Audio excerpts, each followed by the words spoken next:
नमस्कार विद्यार्थी मित्रांनो, स्वागत आहे तुमचं आपलं चॅनल ए क्लास एज्युकेशन वरती.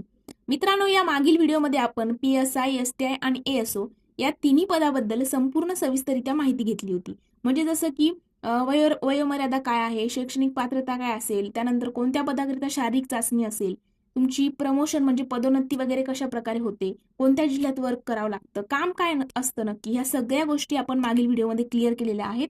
त्याबद्दल जर तुम्हाला पोस्टबद्दल काही डाऊट असेल तर याच व्हिडिओच्या डिस्क्रिप्शन बॉक्समध्ये आणि कमेंट सेक्शनमध्ये तुम्हाला व्हिडिओची लिंक जी आहे मित्रांनो ती त्या ठिकाणी मिळून जाईल. कोणत्याही पदाविषयी जर तुम्हाला काही शंका असतील तर त्या ठिकाणी तो व्हिडिओ बघून तुम्ही त्या शंका तुमच्या दूर करू शकता. तर मित्रांनो, व्हिडिओ सुरू करण्यापूर्वी जर तुम्ही चॅनलवरती पहिल्यांदा आले असाल तर चॅनलला नक्कीच सबस्क्राईब करा आणि बेल आयकॉनवर देखील प्रेस करायला विसरू नका, जेणेकरून अशाच नवनवीन अपडेट तुमच्यापर्यंत पोहोचत राहतील. चला तर मित्रांनो, आजच्या व्हिडिओला आपण सुरुवात करूया. तर मित्रांनो, आज आपण बघणार आहोत की नक्की अभ्यासक्रम काय आहे. आता 2023च्या नवीन पॅटर्न नुसार नक्की काय आयोगाने बदल केलेला आहे तो अगोदर समजून घेऊयात. मित्रांनो, 2023च्या अगोदर ग्रुप बी आणि ग्रुप सीच्या पूर्व परीक्षा ज्या आहेत त्या वेगवेगळ्या घेतल्या जायच्या.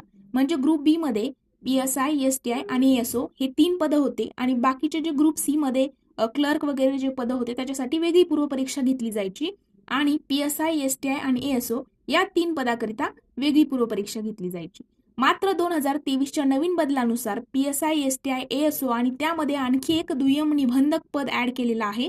या 4 परीक्षा या 4 पोस्ट प्लस ग्रुप सीच्या 6 पोस्ट अशा टोटल 10 पोस्ट करिता तुमची एकच पूर्व परीक्षा 2023 पासून आयोगाने घ्यायला सुरू केलेला आहे.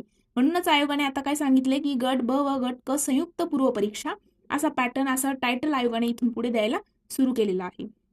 तर मित्रांनो, तब्बल 10 पोस्ट करिता तुम्हाला एकच परीक्षा या ठिकाणी क्रॅक करायची आहे आणि त्याच्या थ्रू तुम्ही भरपूर एक्झामसाठी त्या ठिकाणी क्वालिफाय होऊ शकता. मेन्स भरपूर पोस्टसाठी तुम्ही मेन्सला क्वालिफाय होऊ शकता.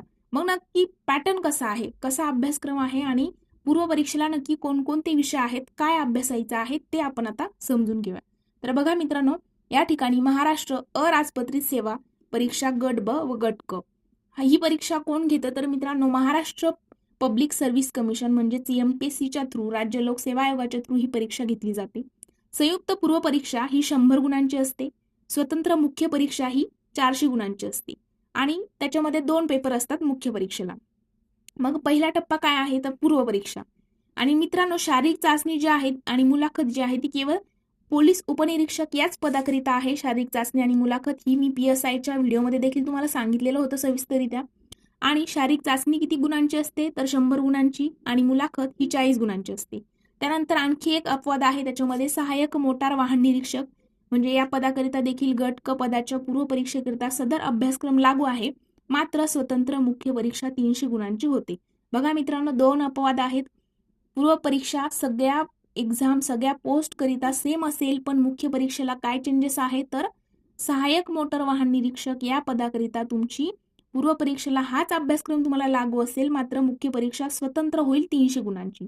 आणि PSIला काय चेंजेस आहे तर या ठिकाणी PSIला शारीरिक चाचणी आणि मुलाखत असेल. 100 मार्कांची शारीरिक चाचणी आणि 40 गुणांची तुमची मुलाखत असेल.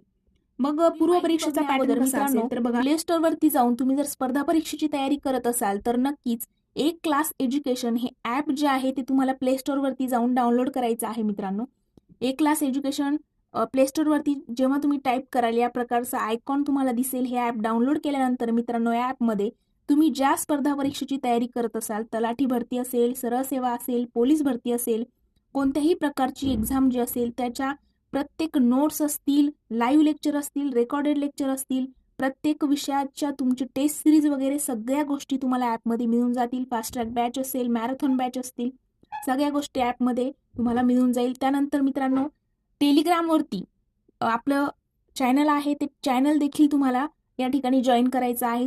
तुम्ही ज्या स्पर्धा परीक्षेची तयारी करत आहात त्याबद्दल कोणत्याही प्रकारचा डाऊट जर तुम्हाला असेल तर तो तुम्ही आपल्या टेलिग्रामला विचारू शकता, पर्सनली मेसेज करू शकता किंवा ग्रुप जॉईन करून तुम्हाला तिथे प्रत्येक विषयाची अपडेट जी आहे ती, प्रत्येक नवीन गव्हर्नमेंट एक्झामच्या अपडेट वगैरे सगळ्या गोष्टी तुम्हाला टेलिग्रामवरती मिळतील. त्यासोबतच इन्स्टावरती देखील आपली आयडी आहे स्पर्धा परीक्षा ए क्लास एज्युकेशन. या आयडीला देखील मित्रांनो फॉलो करायचं आहे आणि तिकडेही तुम्ही तुमच्या मनातील ज्या काही शंका कुशंका असतील ते तिथे विचारू शकता. प्रत्येकाला तिथे रिप्लाय मिळेल आणि तुमच्या प्रत्येक प्रश्नाचं सोल्युशन त्या ठिकाणी मिळेल. चला तर मित्रांनो, आपण आपला व्हिडिओ कंटिन्यू करूया. सामान्य क्षमता चाचणी 100 गुण आणि 100 प्रश्नसंख्या म्हणजे 100 प्रश्नांना 100 गुण, एका प्रश्नाला 1 गुण या ठिकाणी दिला जाईल.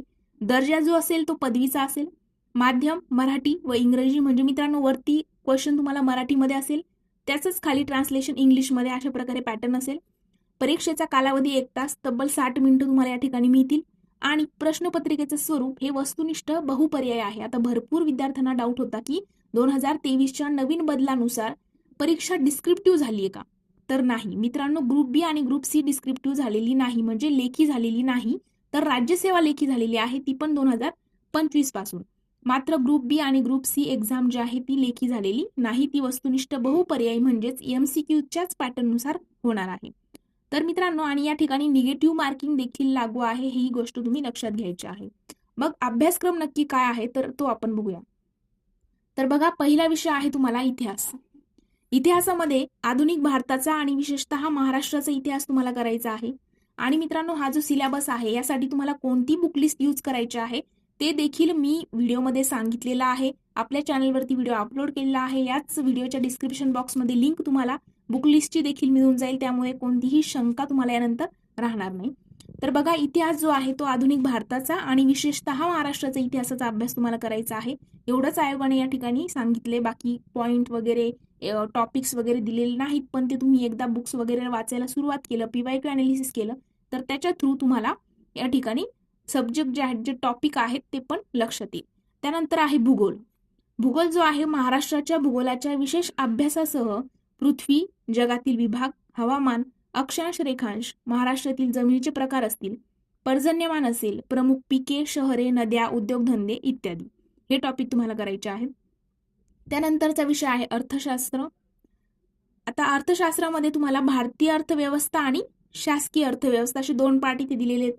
भारतीय अर्थव्यवस्थामध्ये मित्रांनो राष्ट्रीय उत्पन्न, शेती, उद्योग, परकीय व्यापार, बँकिंग, लोकसंख्या, दारिद्र्य व बेरोजगारी असेल, मुद्रा आणि राजकोषीय नीती, हे टॉपिक तुम्हाला भारतीय अर्थव्यवस्थामध्ये अभ्यासायचे आहे. आणि त्यानंतर शासकीय अर्थव्यवस्था.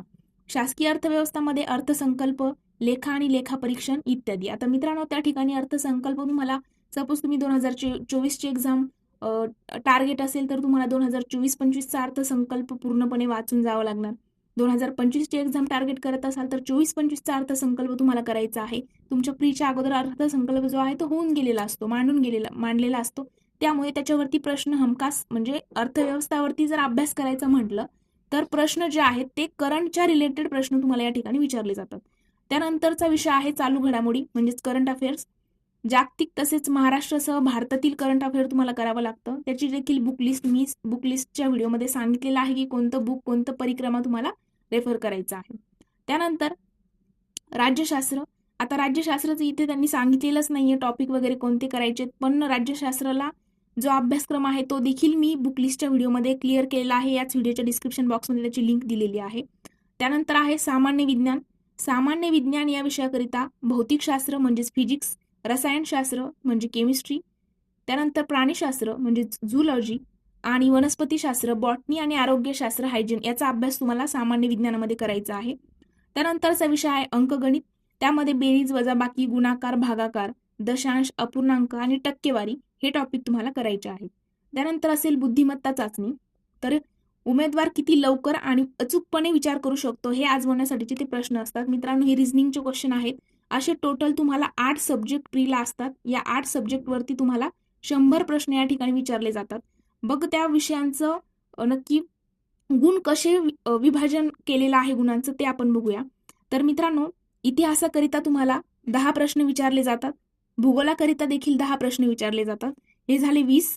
त्यानंतर अर्थशास्त्राला 15 प्रश्न, चालू घडामोडी 15 प्रश्न, राज्यशास्त्राला देखील 15 प्रश्न असतात, सायन्सला देखील 15 प्रश्न आणि अंकगणित बुद्धिमत्ता मिळून 20 प्रश्न, असे टोटल 100 प्रश्न या ठिकाणी तुम्हाला विचारले जातात. हा पॅटर्न आयोगाचा जसा मागील 5 ते 10 वर्षापासून सुरू आहे तोच आहे. पण 2023 पासून त्यांनी इतिहासाला अगोदर 15 प्रश्न विचारले जात होते, आता 10च प्रश्न विचारले जातात. आणि भूगोलला देखील अगोदर 15 प्रश्न होते, ते आता 10च विचारले जातात. असा पॅटर्न 2023 पासून आहे. तर मित्रांनो, ही झाली आजच्या व्हिडिओमध्ये संपूर्ण सविस्तररित्या प्रीचा पूर्ण आपण अभ्यासक्रम या ठिकाणी बघितलेला आहे. या सिलेबसच्या PDF ची प्रिंट देखील तुम्ही काढून घ्यायचे आहे डिस्क्रिप्शन बॉक्समध्ये, त्याची देखील लिंक मी टाकून दिलेली असेल. तर मित्रांनो, आजचा व्हिडिओ आपण इथेच थांबूया. Thank you so much.